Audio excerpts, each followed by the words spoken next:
Paper leak اور اس کے بعد استعفے کی مانگ کو لے کر جنتر منتر پر سی جے پی کی طرف سے جو پروٹیسٹ ہو رہا تھا وہ اتنا زیادہ ہو جائے گا کہ کل جب سونم وانگچک کو وہاں سے پولیس اور کچھ ڈاکٹر وہاں سے لے کر گئے، اس کے بعد ہندوستان کی ساری ریاستوں سے، چاہے وہ بمبئی ہو، چاہے وہ دلی ہو، چاہے وہ پنجاب ہو، ہریانہ ہو یا بہار ہو، وہاں سے بہت زیادہ تعداد میں لوگوں نے دلی کی طرف مارچ کیا۔ حالانکہ 20 جولائی کو سی جے پی کی طرف سے ایک پروٹیسٹ کی کال بھی تھی، شاید لوگ اس میں شامل ہونے کے لیے یا کس وجہ سے بہت زیادہ تعداد میں دلی کی طرف مارچ کیا۔ حکومت کو چاہیے اور خاص کر نریندر مودی جی کو چاہیے کہ عوام اور نوجوانوں کے مسائل، پڑھائی، کاروبار اور روزگار کے حالات کو سنجیدگی کے ساتھ سنیں اور ہندوستان کی ترقی کو آگے کی طرف بڑھایا جائے، کیونکہ یہ ہڑتال، یہ احتجاجات، یہ ساری چیزیں اپنی جگہ ہیں، لیکن ہندوستان کی خوشحالی کے لیے، ہندوستان کے اچھے دنوں کے لیے ان ہڑتالوں کو، احتجاجوں کو جتنا زیادہ ہو سکے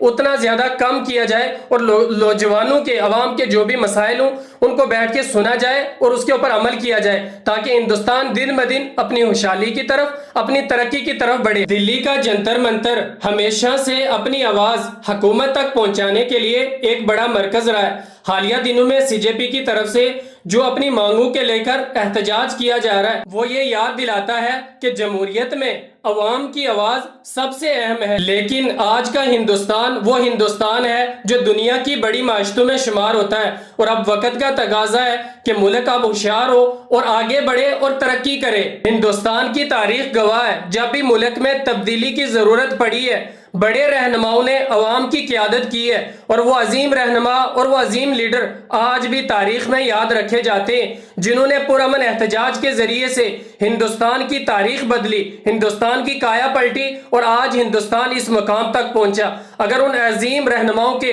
پرامن احتجاج کی بات کی جائے تو اس میں سب سے پہلا نام ہمارے مہاتما گاندھی جی کا آتا ہے، جنہوں نے ستیہ گری اور پرامن احتجاج کے ذریعے انگریزوں کی بنیادیں ہلا دی اور دنیا کو دکھایا کہ بغیر تشدد کے، بغیر لڑائی جھگڑے کے بھی اپنی بات دنیا کو منائی جا سکتی ہے۔ اور اس کے بعد بابا صاحب ڈاکٹر بی آر امبیڈکر، جنہوں نے حقوق کی اور قانون کی لڑائی لڑ کر سماج کے ہر طبقے کو آگے بڑھنے کا راستہ دکھایا۔ اور پھر وہ دو عظیم رہنما سبھاش چندر بوس اور لال بہادر شاستری، جنہوں نے ہر وقت، ہر ٹائم اپنے ملک کا نعرہ سب سے پہلے لگایا۔ ان جیسے اور بھی بہت سارے بزرگ ہیں۔ ان سارے بزرگوں کا اور ان عظیم لیڈروں کا صرف ایک ہی مقصد تھا کہ ایک ایسا ہندوستان بنے جہاں پہ ہر شخص خوشحال ہو۔ ہندوستان کو اگر حقیقی معنوں میں آگے بڑھنا ہے، ترقی کرنا ہے، خوشحالی کی طرف جانا ہے، تو پھر حکومت کو چاہیے وہ عوام کے جو بھی مسائل ہوں ان کو سنے اور پھر ان کے اوپر عمل کرے،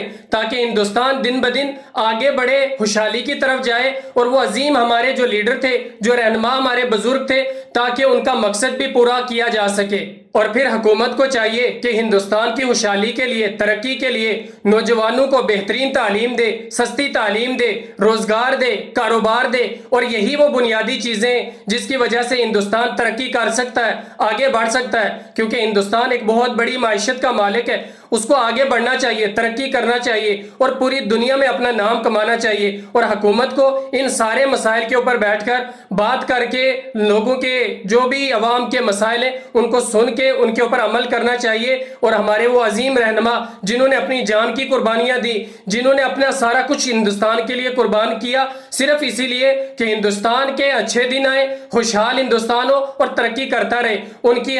ہمیں جو وہ ان کی قربانی ہے وہ بھی پوری کرنی ہے، اور اس کے بعد ہندوستان کو دن بدن آگے بڑھانا ہے۔ تو اس کے لیے حکومت کو چاہیے کہ وہ ہڑتالوں کو ختم کرے، یہ احتجاج جو ہے وہ ختم کرے۔ پرامن احتجاج ایک اپنی بات منوانے کا ضرور ایک ذریعہ ہے، لیکن پھر بھی ہندوستان کا اس سے نقصان بہت ہوتا ہے، ہندوستان کی معیشت کو نقصان ہوتا ہے، مالی نقصان ہوتا ہے۔ تو ان ساری چیزوں سے بچنے کا صرف اور صرف ایک ہی راستہ ہے، وہ ہے کہ بیٹھ کے باتیں کی جائے، لوگوں کے مسائل سنے جائے اور پھر ان کے اوپر عمل کیا جائے۔ تو آپ لوگ کیا کہتے ہیں اس کے اوپر کمنٹ میں ضرور بتائیں۔